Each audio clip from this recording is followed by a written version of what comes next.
Now I'll call the meeting of the Carbon County Board of Commissioners to order. Please rise for a moment of silence, prayer, and the Pledge of Allegiance. Almighty God, we ask for your guidance and directions as we come together to meet this morning. Grant us the strength to manage the challenges ahead and the wisdom to identify these as opportunities that we strive to serve our county, our state, our country. Please guide our hearts as we make decisions. Grant us the gift of an open mind, the willingness to learn, humility to accept the ideas of others. Amen. I pledge allegiance to the flag of the United States of America and to the republic for which it stands, one nation, under God, indivisible, with liberty and justice for all.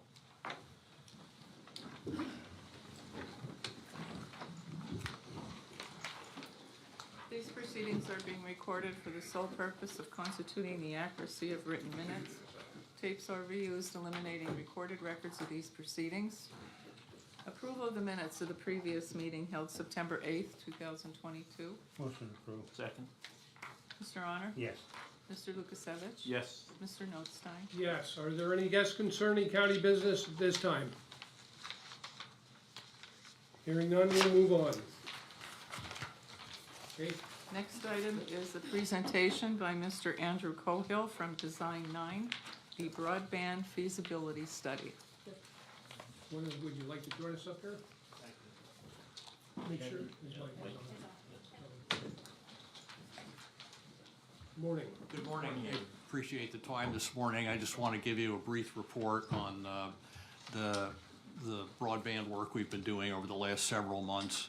I think one of the most interesting outcomes was the broadband survey. We conducted a survey of both residential and businesses in the county. We had a very strong response. People were clearly passionate about broadband and its importance in the county. Some of the relevant statistics: about 50% of the respondents were reasonably happy with their current broadband service, but 50%, another 50% were either dissatisfied or very dissatisfied. So there's still some concern among the citizens and businesses about the quality and speed of their broadband service. About 30% said that the availability of broadband was affecting where they chose to live. So it extends beyond just being able to do what you want to do. People, where good broadband is available in the county is affecting where people decide to live. So that's something to consider going forward. There were a lot of comments, I think about 75 or 80 pages of written comments. The last question in the survey was open-ended and just simply asked people for if they had any comments, and many people wrote very passionate stories about some of their difficulties with broadband. There were also positive comments and people that felt that what they had was adequate. 88% of the respondents felt that the county should play some kind of role in facilitating better broadband. We are not recommending that the county become an internet service provider. We are not recommending that the county compete with the private sector. We think an appropriate role for the county is an advocate for broadband, to speak up on behalf of citizens and businesses that need better broadband, and to work cooperatively and collaboratively with the existing incumbent and competitive providers in the county.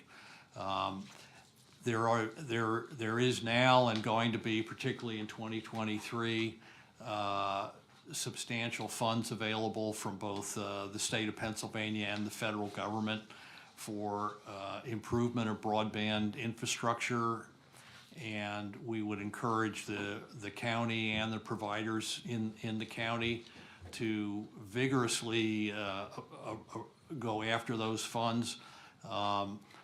This is another area where the county can play a very important role. Most of these funds, the individual internet service providers and cable and telephone providers can apply for those independently, but generally the counties have a voice in making a recommendation for those grant applications and can support those with letters of support. So the county going forward can have a very important role to play in working collaboratively with the internet service providers, the cable company, and the telephone companies to help them get better broadband throughout the county. I'm going to stop and take, there may be a few questions. I'm happy to take questions, but I know there's a very long agenda today, so I don't want to take up too much time. Chris, any comments or questions? Well, I just wanted to say, I thank you for what you've done here. I mean, we have to know where we're going, and I think one of the things we do have to work with our providers, and I think that's where we needed it proven that we have to do that.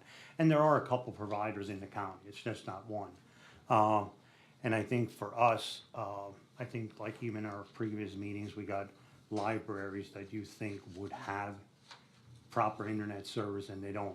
So for us to give a report or recommend whoever wants to go for these grants, and I don't think it's determined what avenue the grants are gonna come through. Is it better for them to do it? Is it better for us to do it? I think we're the bigger voice. I think that we get all the issues and it's complaints that are legitimate, but it's like you can't have a private business just stick $20,000 out for one person, you know, and I think maybe that's what these grants are for. And it might look like we're wasting money to provide to one person, but if we could get that money, and I think there's some areas where there's 136 people, which it looks like it's very minor to us, but it's major to them. So I think we have to work together with all the providers, and it doesn't matter which one it is, to make this better. And I think it's probably better to go through us. Sometimes the private organization is maybe a little bit tougher getting the grants, because I mean, you see it how like our grants are. We get a lot of grants, we don't use the money, but we pass it on.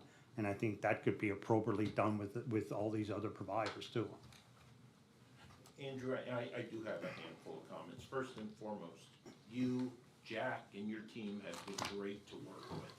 Really responsive. And again, you and I have had a lot of contact in Jack, but I know a lot of folks behind the scenes, you know, bringing together all the data. I sincerely appreciate the flexibility that you all had with the multitude of town halls we held. Schools, hospitals, businesses, libraries, first responders, the general public.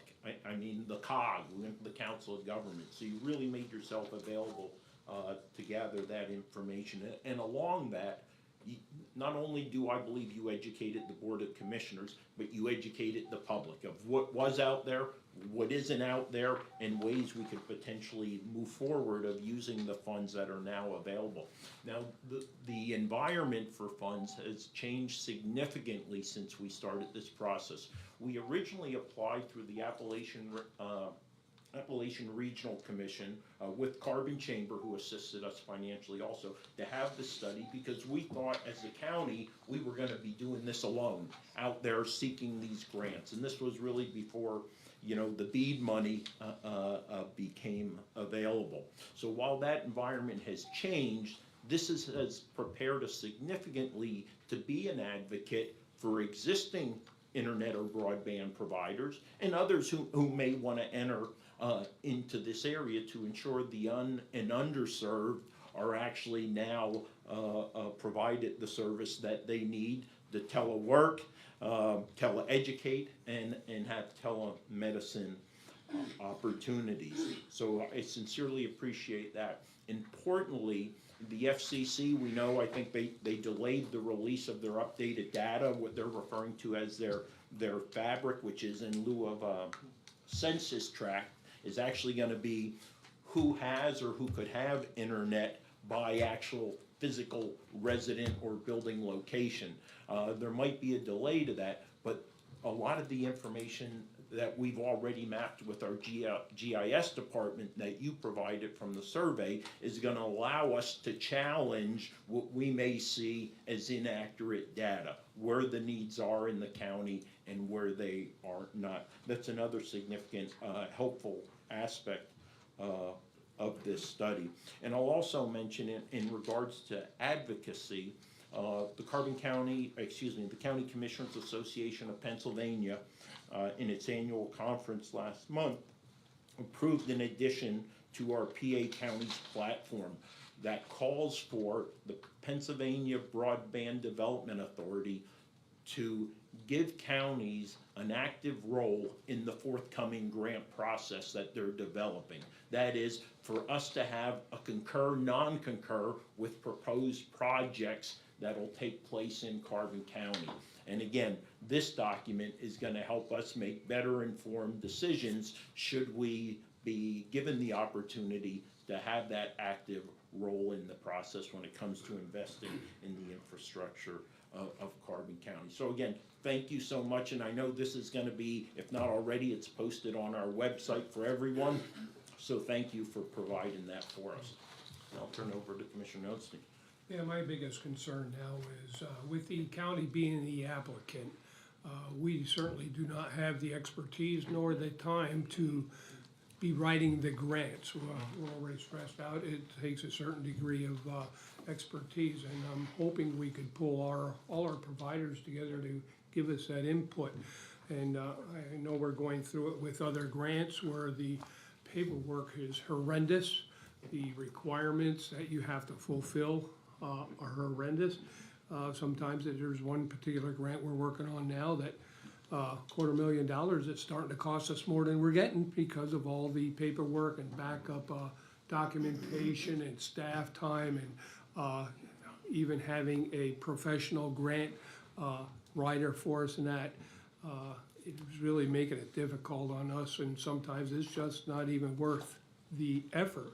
And I'm certainly hoping that these guidelines are out soon and that it is not too prohibitive in making those decisions or getting those grants out to the areas in particular that we can have an effect on most of the people in this county to improve the broadband. We'll never hit 100%. So I'll start, we're gonna allow the press at this time to ask their questions before our guest leaves. Ben?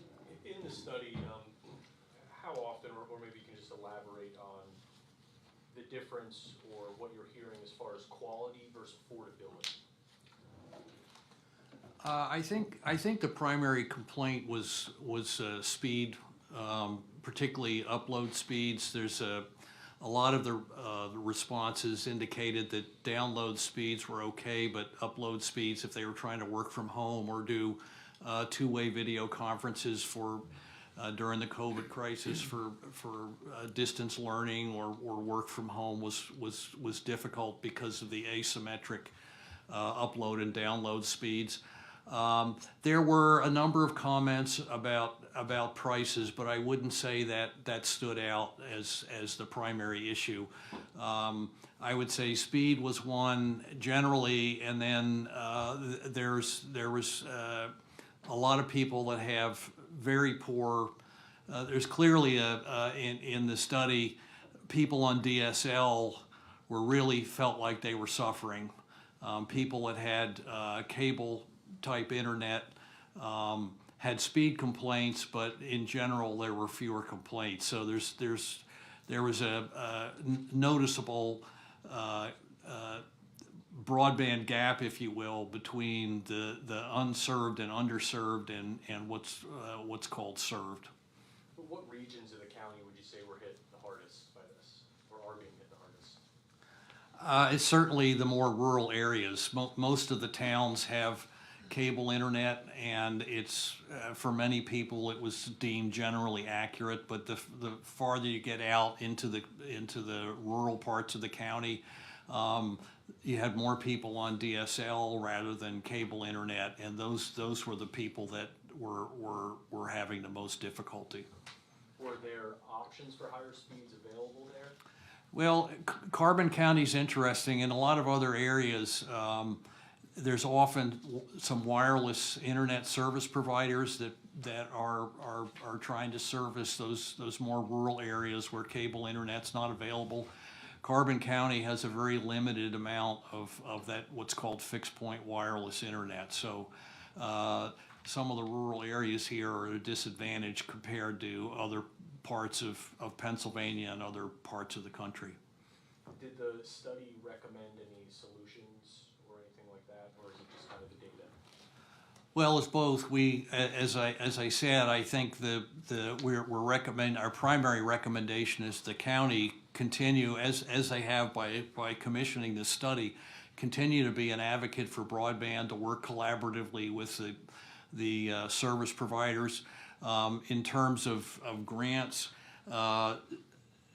the service providers, at least some of the federal grants, the service providers will be able to apply for those themselves, but they're going to get scored higher and are more likely to get funded if they work collaboratively with the county to make sure that community goals are met. At least some of the federal grant funds that we've already seen rules for, you can get an ISP can get a higher score if they can show they're assisting the community. For example, getting the libraries in Carbon County with better access. So there's certainly a tremendous opportunity in the next 12 to 18 months for the county and the providers to work together to solve some of these issues. Wayne, this one's probably best suited for you. Has the grant process already begun, or you're just? No, I don't think we've received any of the guidelines yet, or who can apply, or any of that information is not out there yet. No, the Pennsylvania Broadband Development Authority literally just stood up in December. The executive director was just named about 3 months ago. He spoke to us at CCAP. He's establishing the team, establishing subcommittees, and then they'll go ahead and establish the grant process for Pennsylvania. Now that's of the initial $100 million tranche that there is. There's additional funds that are going to come out, also work through a grant process. However, it's all going to be based upon the new FCC data. It's basically, so it will be more directed. You know, the FCC, based upon their broadband data collection, their BDC determines that this area needs the investment. That's how the funds are going to be directed according to what's existing out there now. I don't see this happening in a short period of time, over years.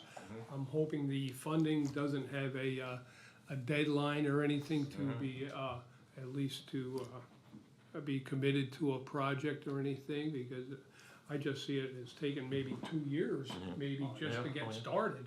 Yeah. If not a lot more, so I'm a little concerned about that as well.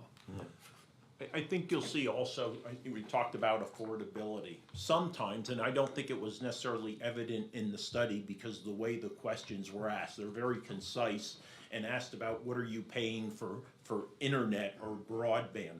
But a lot of people, again, the scuttlebutt, the social media posts, a lot of people confuse what they're paying for cable television, you know, because we're getting phone, cable, and internet all together. So when they see that $250 bill, they're thinking, you know, that's what you're paying for internet. Well, no, that's what you're paying for maybe a quote-unquote a VoIP phone, cable, those 300 channels that we don't watch, you know, plus the broadband service. So that creates some confusion. Now, we haven't seen that come out in the study, but just from conversations with people.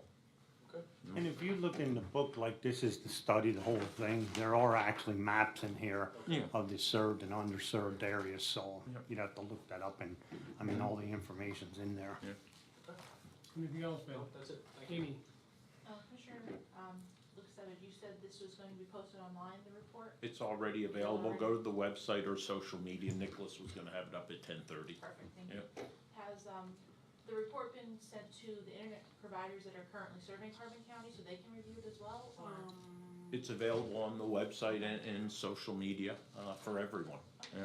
And then, I know you talked about grants, is it like just 2 grants, are there multiple grants gonna be out there, or like, what? There is, I just looked at the Broadband Development Authority. I believe it is 5 different existing programs well over, and again, check, go to the DCED site for Pennsylvania Broadband Development Authority. I looked last night, I thought it was listing over $1 billion in different grants that would be available over the long term. I think 5 different programs. The primary program we're looking at is the BEAD program, which is the most And recent. that's going to be 42 billion. Yeah. Is that just for Pennsylvania? Oh, no, That's that's for the whole one is country. nationwide, but once you take those 5 different programs together, it's a large prediction. And will it be highly competitive, I understand? They are going to be competitive, and again, if you just do the math for the BEAD program, which is 42 billion, Pennsylvania's likely to get at least about $1 billion. And so you divide that by the number of counties in Pennsylvania, there's gonna be an opportunity for Carbon County to get a fair share of that money, and it would go a long way to solving the access issue in the rural parts of the county. That's all I have, thank you. Are these grants available like from the infrastructure bill that was passed?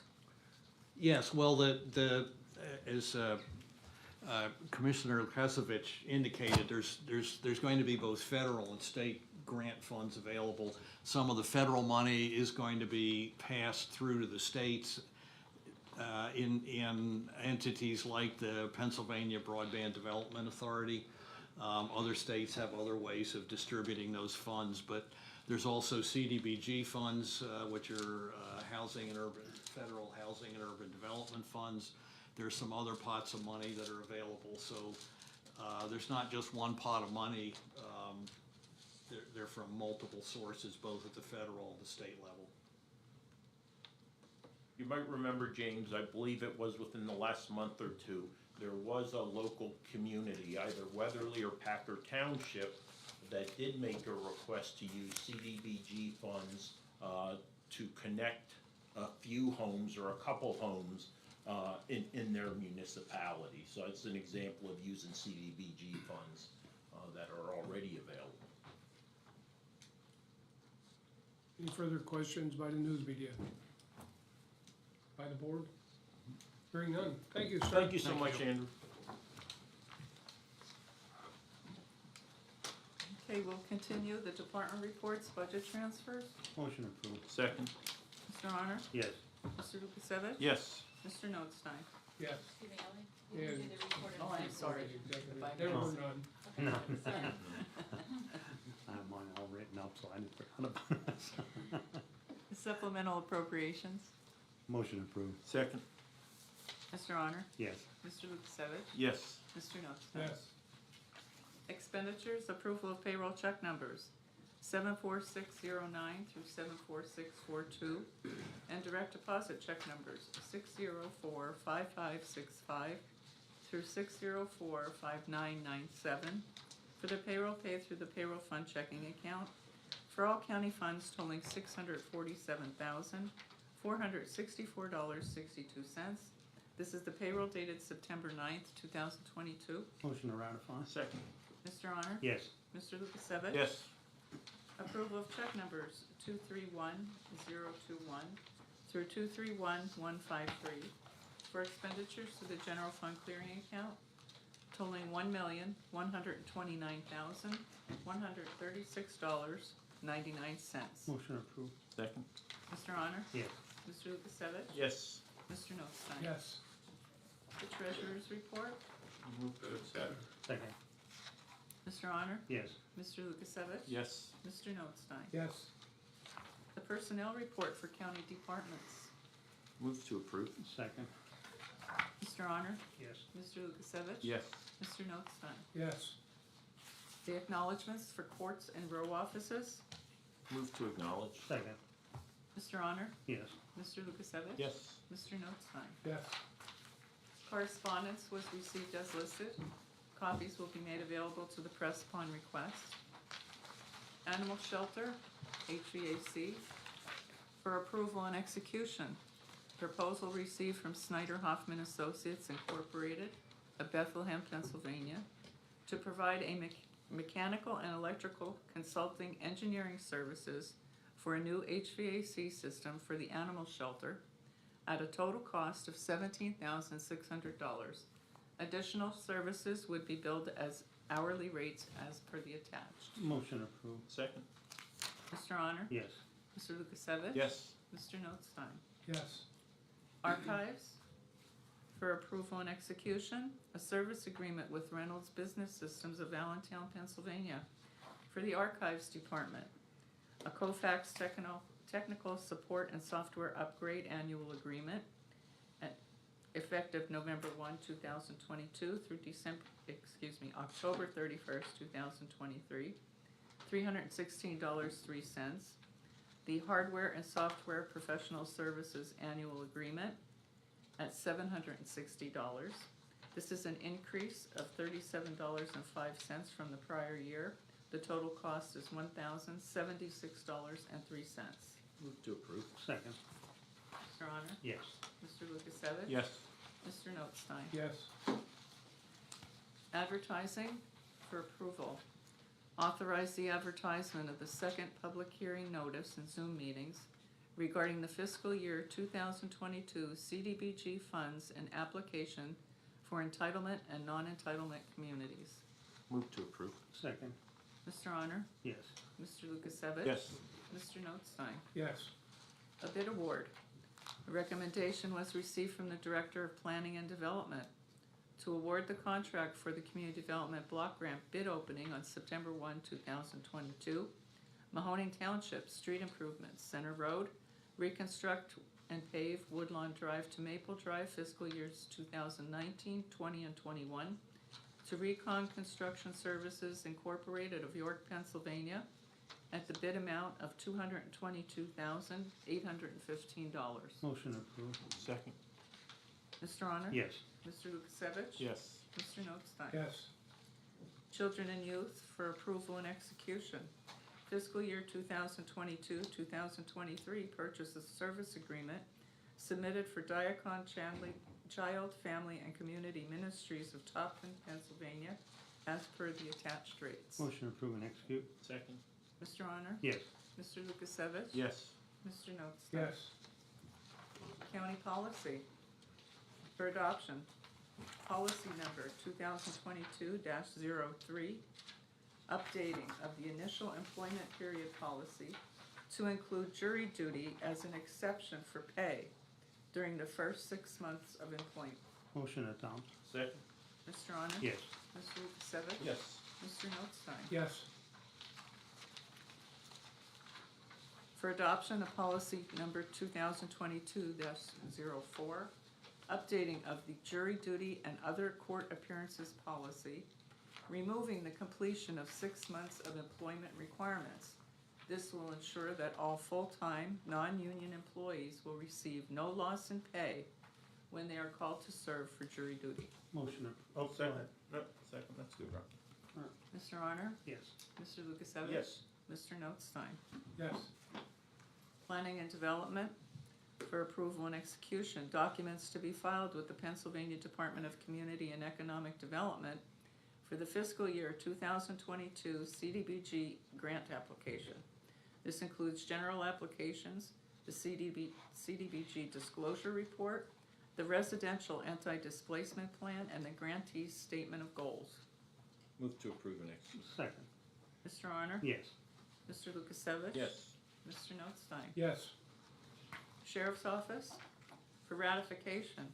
A request was received from the Sheriff's Office to ratify submission of grant application for funding through the U.S. Department of Justice Assistance Bulletproof Vests Partnership Act to help offset costs of new ballistic vests for deputies in the Sheriff's Office.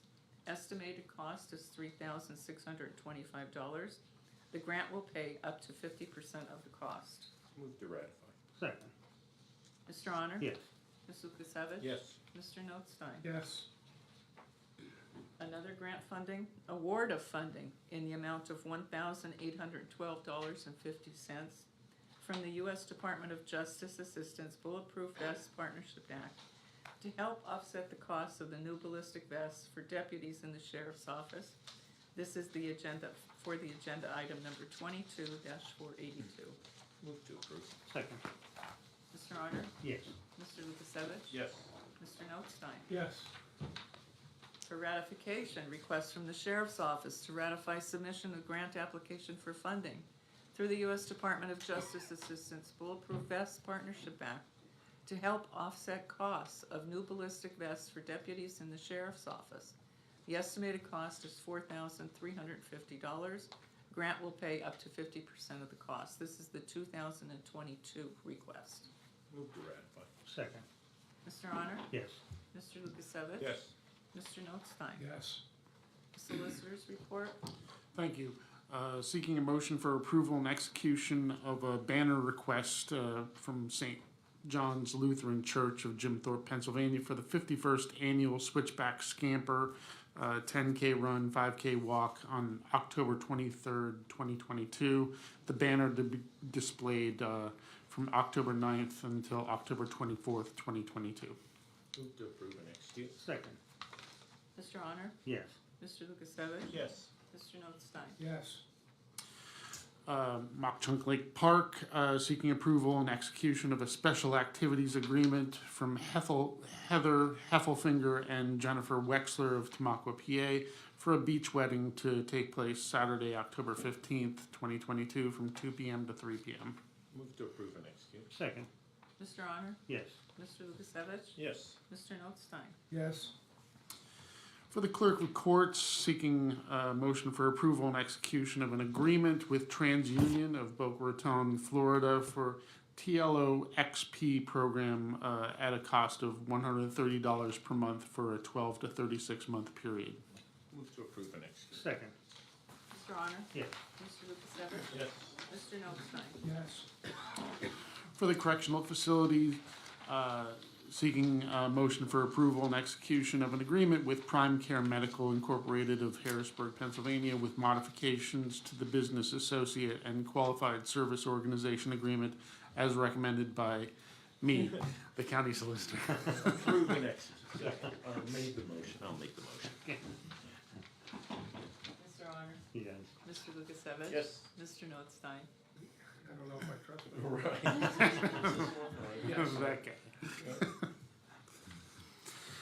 For parking lots and metered parking, seeking a motion for approval and execution of addendum number 1 to the agreement with T2 Systems Incorporated to assess and collect fines and citations for violations of certain laws, ordinances, and/or regulations.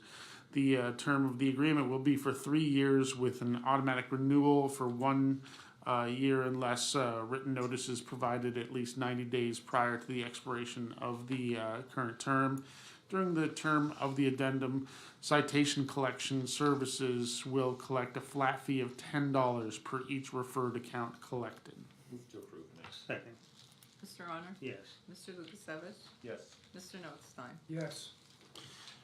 Resolutions, seeking a motion to adopt resolution 22026 for authorizing submission of a grant application with the Pennsylvania Department of Community and Economic Development Municipal Assistance Program grant to update the Carbon County Comprehensive Plan and Greenway Plan. Motion to adopt resolution. Mr. Honor? Yes. Mr. Lukasevich? Yes. Mr. Notstein? Yes. And would you like that resolution read into the record, or just take it as read? It's read. Want to read it? Doesn't matter. Well, it's short. It'll be I'll presented read to it. them on Tuesday Okay. evening at a program. Okay, I'll just read it. It's fairly short. Whereas the County of Carbon will be undertaking a project to update the existing Carbon County Comprehensive and Greenway Plan, and whereas the Pennsylvania Department of Community and Economic Development makes available grants and aid to such projects through the Municipal Assistance Program. Now therefore be it resolved that the Carbon County Board of Commissioners of, and whereas Paul Mariss has been an active firefighter with the Lehighton Fire Department since joining in August of 1972. And whereas Paul Mariss has served on numerous committees such as fire prevention and apparatus replacement. And whereas Paul Mariss previously was an EMT with Lehigh Fire Company No. 1 and the Lehighton Ambulance Association. And whereas Paul Mariss has also served as the treasurer for the Firemen's Relief Fund and currently holds the position of safety officer. And whereas Over the years, Paul Morris has volunteered his time in other local organizations. He was a coach for the Franklin Township Little League from 1988 until 2000. He ran summer youth activities for the Lehighton Recreation Commission. He was the chairperson of numerous picnic and fundraiser committees for SS Peter and Paul Church School, and has been a lector for SS Peter and Paul Church for over 50 years. Now, therefore, be it resolved, the members of the Board of Commissioners of the County of Carbon offer sincere thanks to Paul Morris for his great humanitarian spirit and effort, his unyielding dedication to the fire department, and the great impact he has had and continues to have on the residents of Lehighton and the surrounding area, and adopts this resolution in his honor and as a means of documenting his efforts in the history of Carbon County, adopted by the Carbon County Board of Commissioners this 16th day of September 2022. No, it's 15th. Okay, sorry. That was an unnecessary correction. And lastly, under Tax Claim Bureau, seeking a motion for approval and execution of an agreement dated May 3rd, 2018 with Infocon Corporation of Evansburg, Pennsylvania, to utilize Infocon Corporation to host the Tax Claim Bureau's software system at a monthly fee of $1,076.10, which is a 2% increase. Annualized, that's an increase of $253.20. It's actually $21.10 per month. The annual software and professional services cost of $2,400 and the VPN fee of $150 per month remains the same. Move to approve and execute. Second. Mr. Honor? Yes. Mr. Lukasevich? Yes. Mr. Notstein? Yes. Nothing further. Any further business? Hearing none, Commissioners' reports, Mr. Honor? I'm gonna save it for next week. I just do wanna say, like, we are doing work at the animal shelter, and we're doing offices. Hopefully we'll have our clerical person up there within like the next week or two. But I'll be reporting more on that next week, and it'd be good to make a plan on next week, making a visit up there. Commissioner Lukasevich? Yeah, there was a comment made, I got it out of the Times News, made here by the Register of Wills, Clerk of Orphans Court, in regard, the quote, what have you done, you being the Board of Commissioners, to bring industries in here, be that Carbon County, to help offset taxes? What have you, the Board of Commissioners, done to build our county for the better? You know, from time to time, it's incumbent upon us to defend our positions, defend ourselves as a board. And tied to taxes is also employment, ensuring industry is indeed here, promoting it, advocating for it, and providing resources. So I want to bring to the attention of the public, but especially the row officer who made this comment.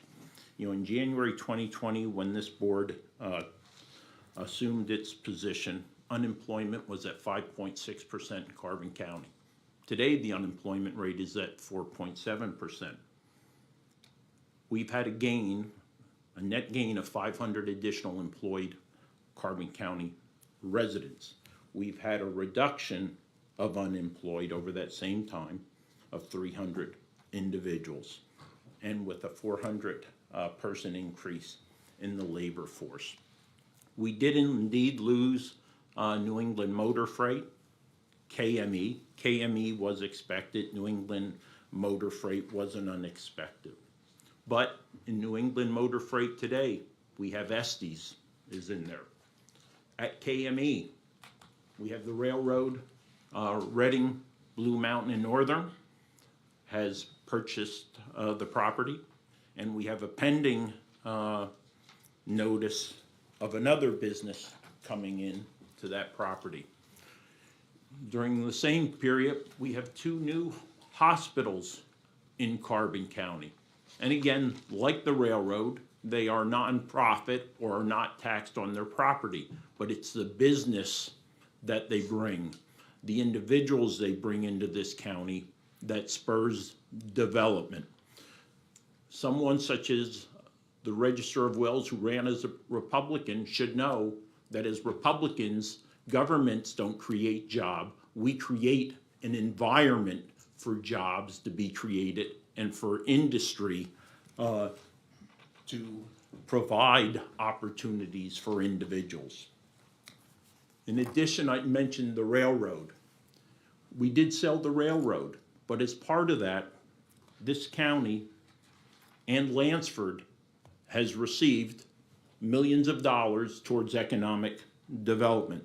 Right now, Carbon County has $1.593 million in an economic development fund that we continue to look at to see how we can best utilize that to further development in Carbon County and balancing it, with the natural draw to this area, which is our natural environment.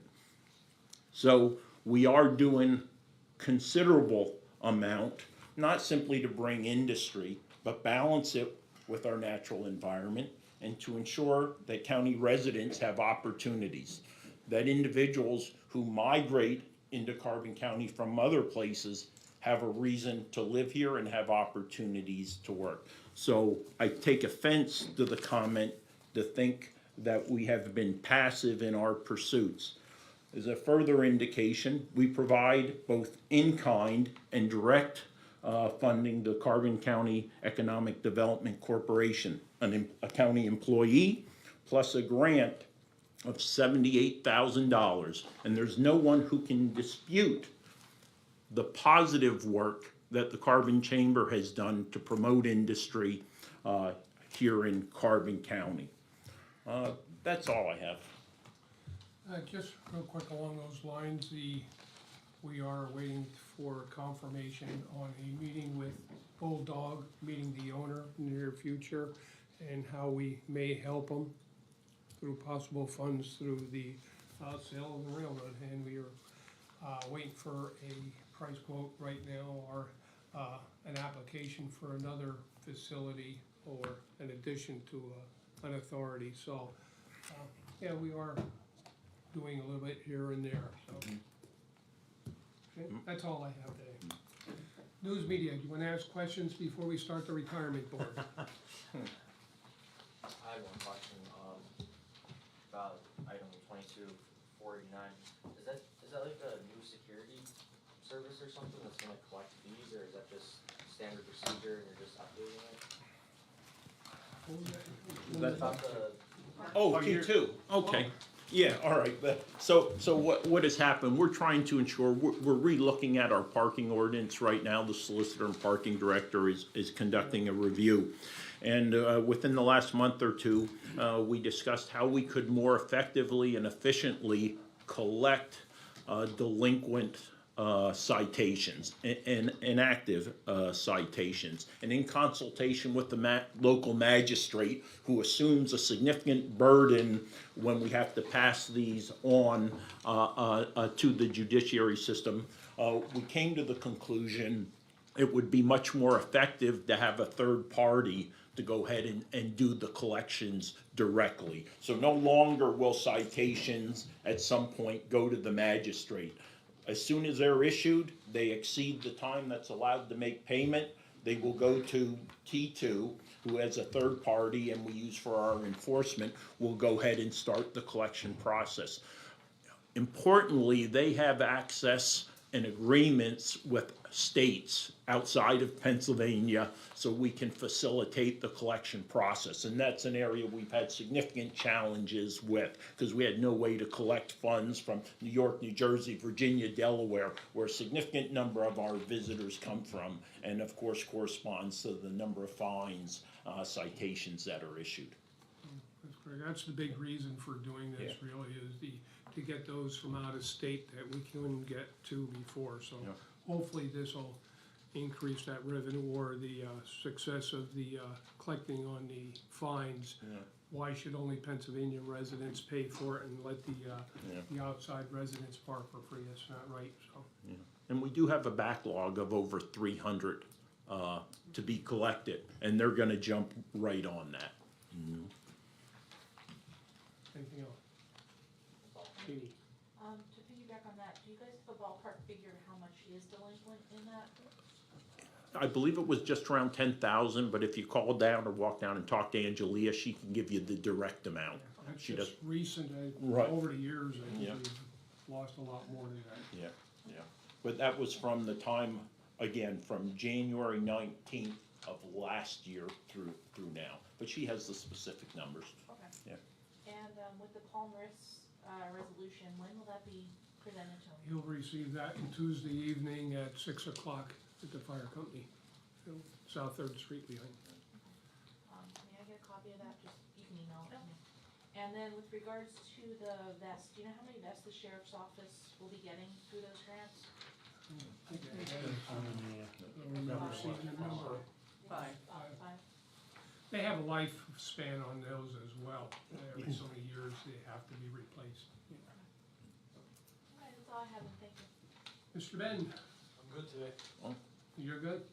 I did forget to mention one thing under my report, and that I just wanted to, and doesn't have to be in the minutes, but I wanted to certainly thank the news media and all the people that took out ads in our program, all the people that stood out there in the rain for the dedication and memorial service, all the great support we had from the community, news media, businesses, fire, police, EMS, et cetera, and what a great show of support for the emergency services. And we didn't get a good exact number, but it was well over 200 people. Had the weather been nice, we were prepared with transportation buses, alternate parking sites, et cetera, but and fire, police to help.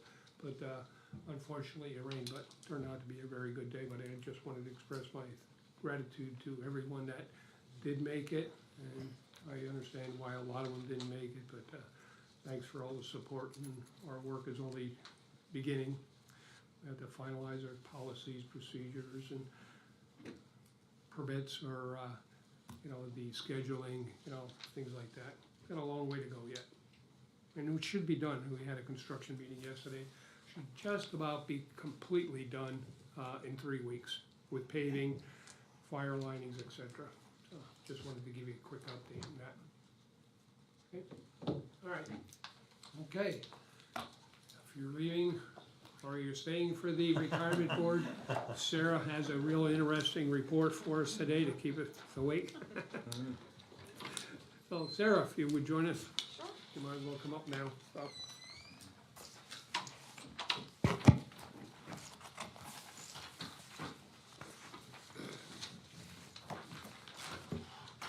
Okay, call the meeting of the retirement board to order, and I'll turn it over to our secretary, Mark Zverchek, controller. Thank you, Mr. Chairman, and good morning. Morning. First, I will seek a motion to approve the minutes of the previous meeting held August 18th, 2022. Motion approved. Second. Mr. Zelinka? Yes. Mr. Svercek, yes. Mr. Arner? Yes. Mr. Lukasevich? Yes. Mr. Notstein? Yes. Any guests concerning retirement board business? Report of executive sessions, there weren't any held. Next, I will seek a motion to ratify the warrant. That includes checks number 40836 to 40846 and direct deposits 7018327 to 7018729 for the month of August. Motion to ratify. Second. Mr. Zelinka? Yes. Mrs. Faircheck, yes. Mr. Arner? Yes. Mr. Lukasevich? Point of clarification, Mark, 729 or 728? There's always an extra Oh, that's for the direct deposit. Yeah, Chris, okay. Yeah, right below Yeah. there. Yep. No Yes. yeah, no problem. And Mr. Notstein, Yes. thank you. Retirement activity report for the month of August. It included 9 retirement refunds, 1 retiree passed, Carol Gruber. I always like to express on behalf of the retirement board our condolences to Mrs. Gruber's family. The total disbursements for the month of August totaled $519,282.98, and the portfolio value as of 8/31/22 was $83,192,439.87. I always like to provide a most recent update as of last Friday, 9/9 of '22. We were $84,212,784. And Mrs. Wilson will give an update later as of the June 30th number. Correspondence, I do not have any correspondence. Solicitors report. No report. Thank you. Now we'll turn it over to our investment consultant, Sarah Wilson of Marquette Associates. Good morning. It's nice to see everybody today. So we're going to talk about the second quarter because I think it's, we're doing the review, but we'll do a little bit of the market update. Nothing's really changed that much, but we'll be able to talk about that. And please jump in if you have any questions. So if you open the your quarterly books, we go to tab 1, exhibit 1, just page 7. I want to remind you that we are doing our 2022 symposium. You can get online, and it's actually a great event. And if you do have, I know you're very busy, but if you do have an hour or so, we've got some great speakers. We have the research team. Also, you can get onto the YouTube channel and look at the halftime report if you want to see what's we're saying about the market. And as you know, we're celebrating our 36th year in business and 130 employees. You can see that we've actually hired 2 more performance analysts and client analysts in the Westchester office, which serves as you. So we've been pretty busy and we've been growing. It's interesting that when you look at COVID in 2020, because we're going to talk a little bit about that 2020 number, we've actually, because of this market, have really started to put more performance analysts, more client analysts in there, so you be more hands-on. If we go to Exhibit 2, let's just talk a little bit about what happened with the market in the second quarter. And we look at real GDP, and that's page 10. And you can see year over year, you can see the gold bar, and then you can see quarterly. And we go to that 2020. So we look at that, and this is really kind of where we remember where the market, really dipped. And then we've seen this growth, and we've actually had some nice growth in the last 2 years. Now we're starting to see it dip again. And a slowdown in private inventory investment detracted 2% points from the headline number, while residential investment contracted by 14% amid raising mortgage rates. We'll talk a little bit about that. We look about what's happening with jobless claims, and we know that the numbers have actually been better than estimates. We know that last week the numbers were at 213,000, which was better than what we've expected, but we've actually looked at the continuous jobless claims, and you look at that below, you see that on bottom of page 10, you see that graph. Look at the continuous jobless claims, and we know it went up and then it spiked back down. One thing that they say is, you remember, the jobless claims are very important when we talk about, are we in a recession? We'll touch on that. Interestingly enough, we do have to keep in mind that when we look at all these jobless claims, we're coming off of 2020. As you know, as a county, a lot of you possibly had to lay off people when we were in COVID, when we were in lockdown. So when you look at that number, it's a little bit harder for us to gauge that number when we talk about that and concerns of recession. We talk about inflation. We look at page 11, and we know that, and this will explain some of the performance that happened in June. We know that inflation reached 9.1% over the past year through June. So that was year over year. And then what's happened with inflation we've seen in that's really been kind of moving the market is we saw through August inflation went up, and they didn't expect it to. It went up 0.10, so it was 8.3 year over year.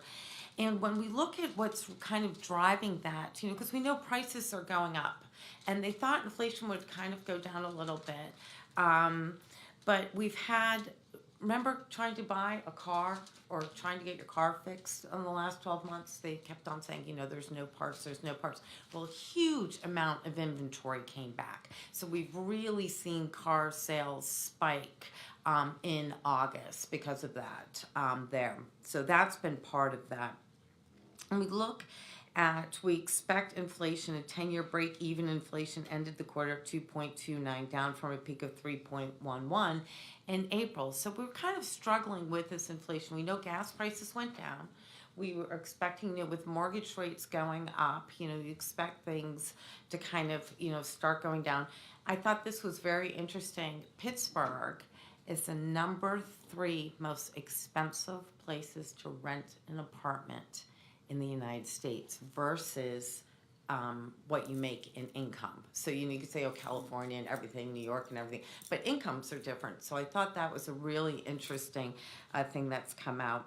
And then we look at short-term interest rates. We know, I thought was very interesting is when the Fed spoke a couple weeks ago, they said, we're going to raise rates. We know they're going to raise rates. They were all on board. We saw all the notes from them. They said, it's possibly 0.50 or 0.75 on raising of the rates.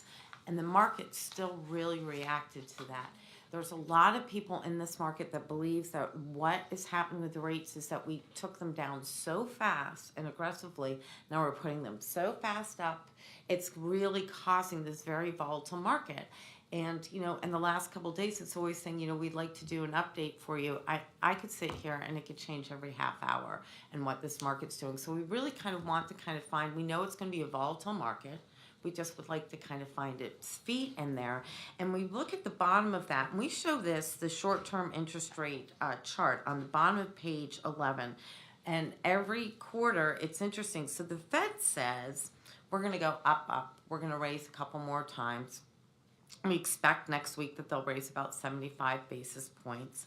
But you look at the future markets and they're saying, okay, we know you're going to raise, but we don't think, and then we think you're going to take it down because you can't sustain this. And when we talk about that and interest rates and mortgage, and we worry about, what's going to happen with the retail market, because we know commercial real estate, the real estate investment that you are in, is actually posted a positive return this year. But we look at mortgage rates. And I remember the day, and some people probably do in this room, that you were paying double digits for mortgage rates. It happens. So at the beginning of the year, we were at 3.29, which is really, bottom of there. Right now, with these more interest rates going up, we're at 6%. 6% is actually not that bad, but when you're used to paying almost nothing, the problem, what we see with happening when we look at real estate, is that it's more expensive. It's more expensive to get to work. It's, we see this inflation. So the young consumer, the first-time home buyers, are going to have a harder time saving that down payment.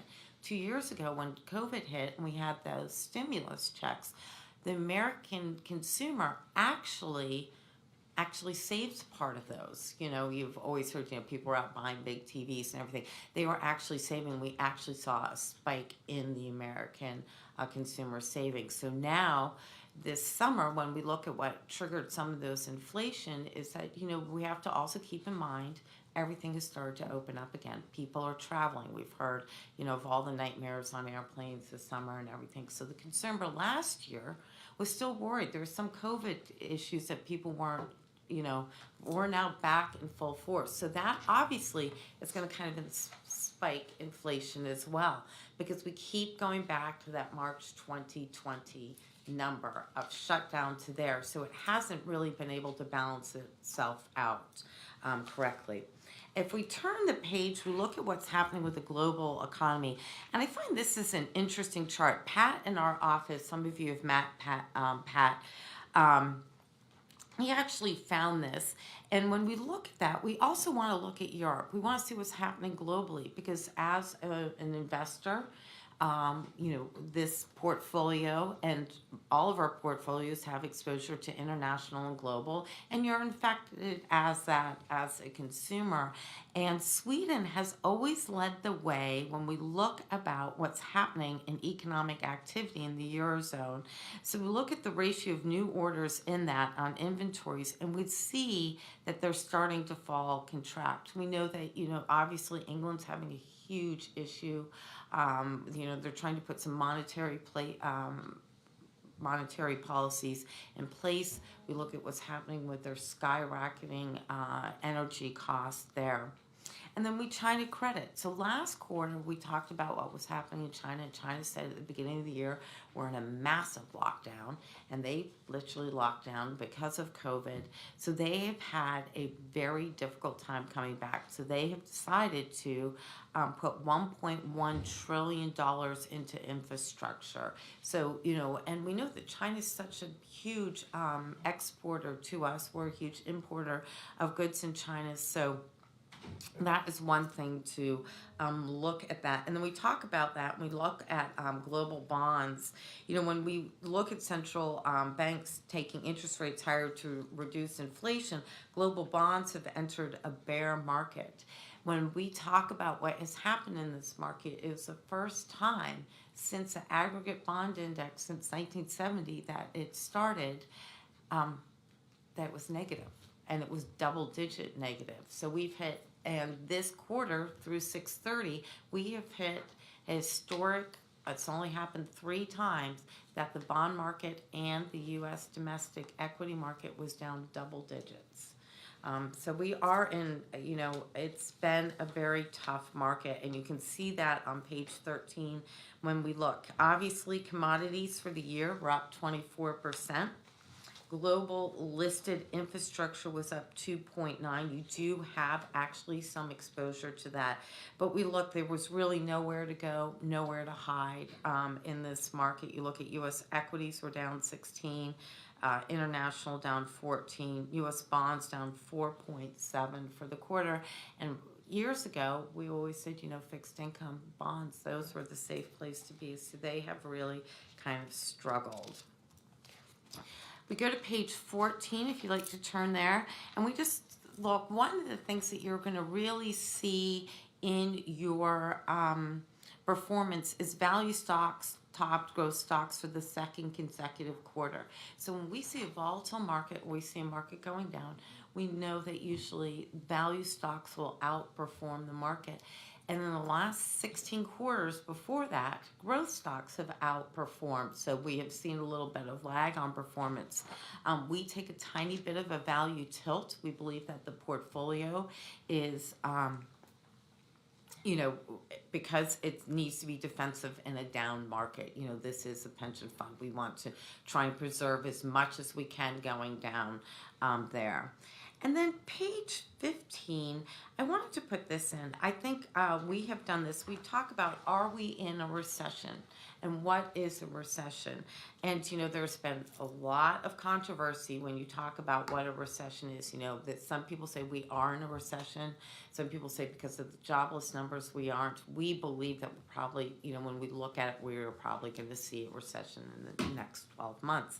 But we talk about what has happened in the market. And according to the Bank of America, the S&P 500 index has experienced 15 bear markets post-World War II.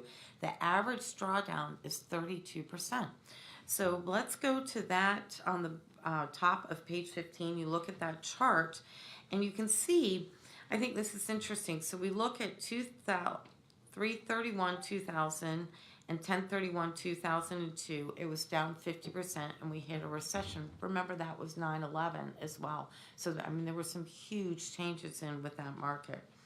And then we look at 10/31/2007 to 3/31/2009, and you can sit there and see we were down 57%, and that was obviously the 2008 and the mortgage crisis. And then we look at 2018, remember, was a negative year, and we had a negative thing. I think what is so interesting out of this, we look at 228, the bottom line, 2020 to 3/31/2020, and we were down 35% drawdown. Those were 4 days. That was when COVID kind of kicked. And remember, the market just went crazy. We talked about that the 5 stocks moved the market going down. They moved the market going back. So for those 4 days, the market had a return of negative 35.4. And they said, okay, we hit a recession. Well, it's very hard to think about that with a recession. And that goes back to what I said at the beginning with COVID. Because the market was shut down. The economy was shut down. Everywhere was shut down. So it's very hard to gauge that. So even though we are through S&P has had a maximum drawdown through June, the S&P 500 of 25%, we're still probably looking at what we're calling a bear market, and it has been changing. We know this week we've had a very tough time in the market. And then at the bottom you can just see we talked a little bit about high yields and bonds. And remember, we did put you in to a high yield bond in May, 2 years ago. We saw that spreads were really good at the end of 6:30, and it was 5%, and then we moved it down to 3%. That was part of being the OCIO, it was in your investment policy, and we got a little bit of a nice return with the negative and the rest of the market. So at the end of 6:30, we thought, okay, spreads are kind of going the way we want. We'll get into that.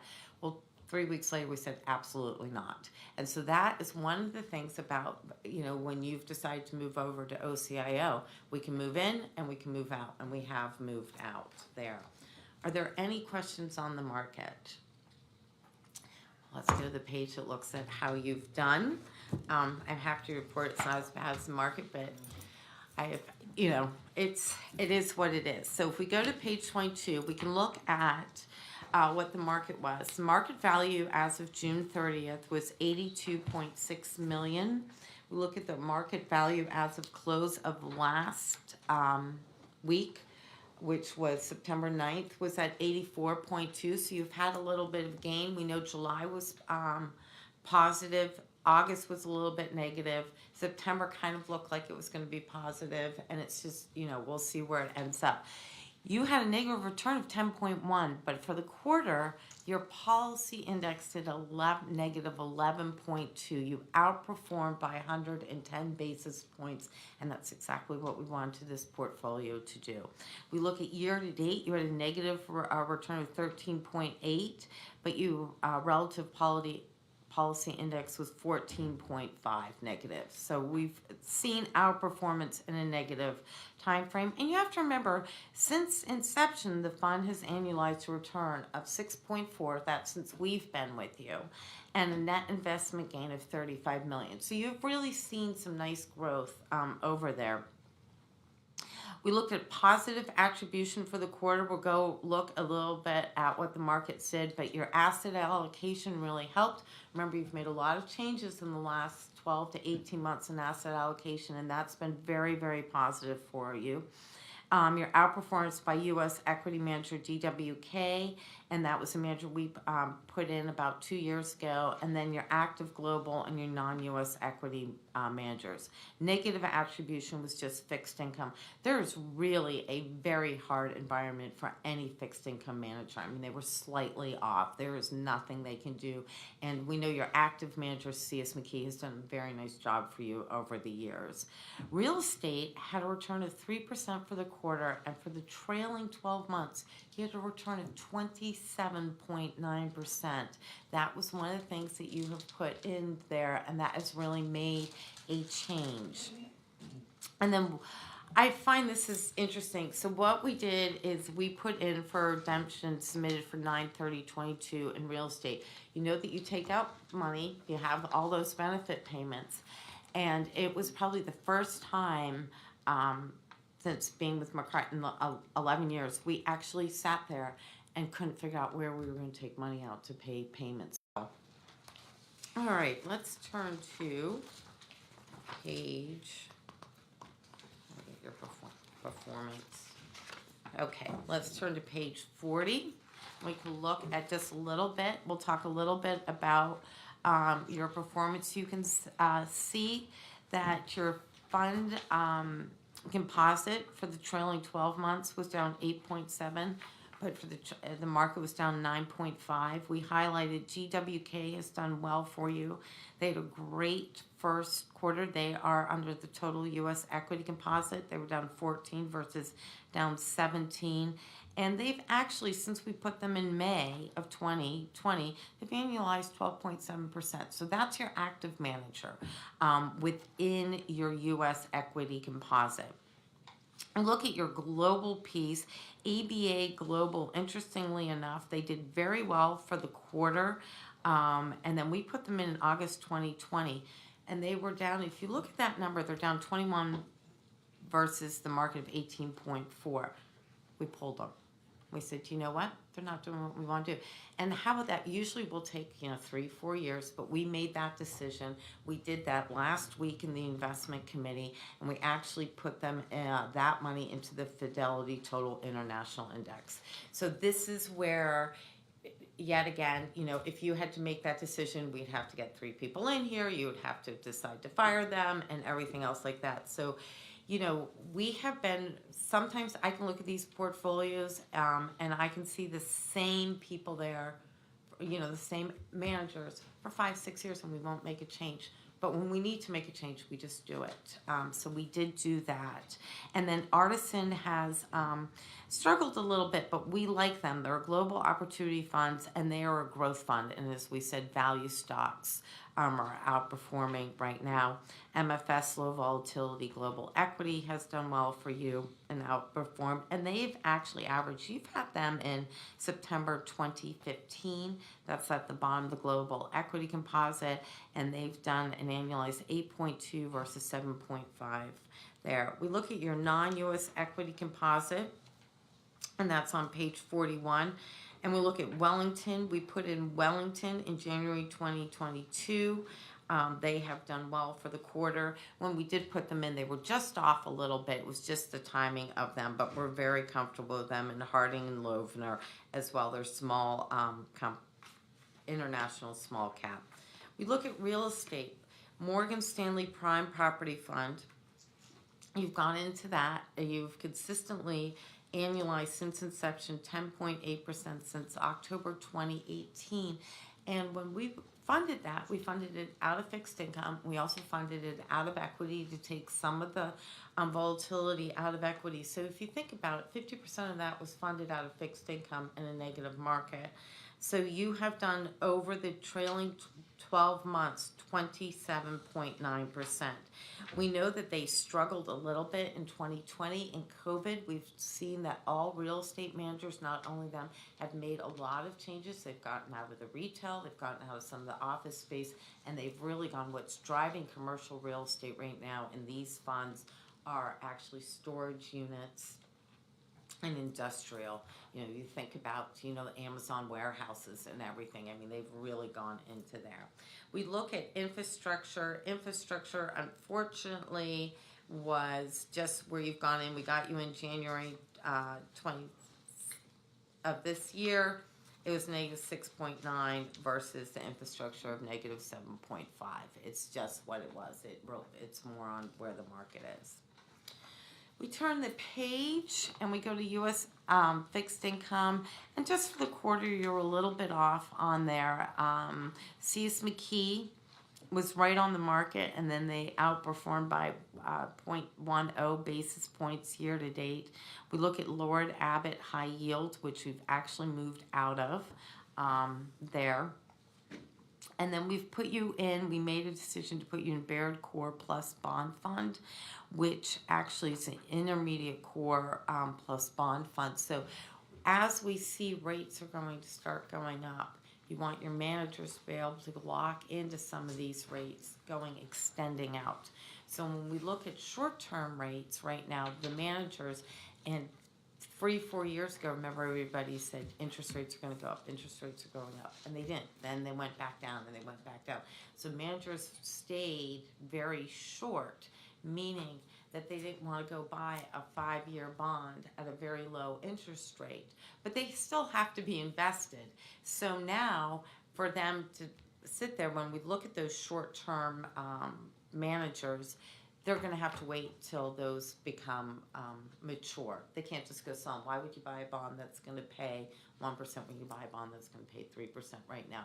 So we've done the Core Plus that we've kind of shifted a little bit in that to allow the managers now to start going out and having a little bit of an extended maturity date. And then if you turn the page, the last page, the fee summary, I just want to go over, you are all in for fees, the investment management fee of all those managers active. Remember, we've got private placements are 42 basis points. So, we've actually gone in and looked at putting into some of those CITs that we're able to reduce the fees. Are there any questions? So just going forward, I know, everybody says, where do you think the market's going to go? What's it going to do? And, I'd love to be able to tell you that. You're well diversified. I think it's going to be a hard next 12 to 18 months. I think if the market finds its feet, meaning if it was just kind of a little bit of a negative, we'd almost be happy with that. We look at what's going to happen with the Fed, but I think we know what the Fed's going to do. They have said, and they're all on board to lowering rates. It's just how the market's going to react to that. We're going to look at what's going to happen with inflation, and we're going to see what's going to happen in the next 12 to 18 months. I think that you're going to see some up months, and then you're going to see some down months. And I think most everybody else would like to see some of this volatility. August, I've been working at Merrill Lynch. I started Merrill Lynch in 1994. August was great. All the traders were off to the Hamptons. Nobody did anything. They were at their beach houses. This was the busiest August we have seen in years, just with trading, volatility, and everything else. So it's really kind of a different year when we look at this.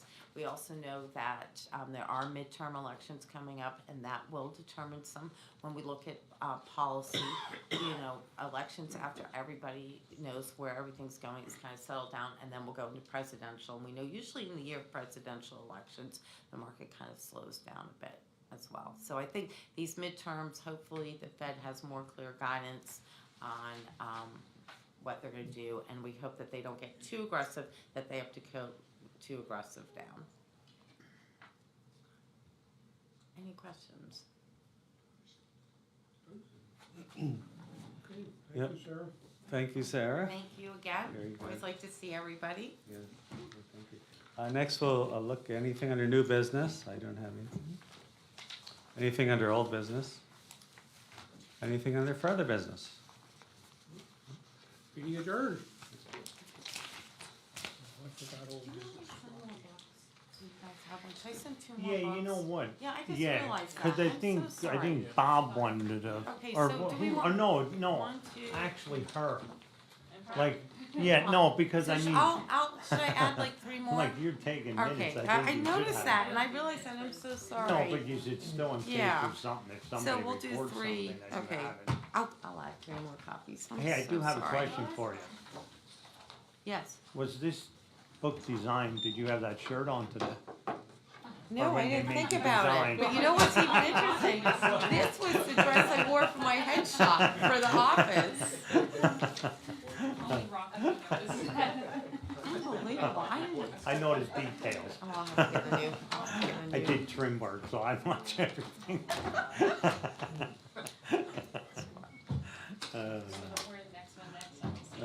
No, I had to think I was. Well, no, it's so I funny because do. we do so I'd like, much I'm work sitting there, from I'm home like, now. why is that dial out of place It's up really there? fantastic. Like I notice everything. Find these suits and stuff, and then the whole week came through COVID. I'm like trying. Well, my wife tells me I'm a sloppy person. I don't know how that is.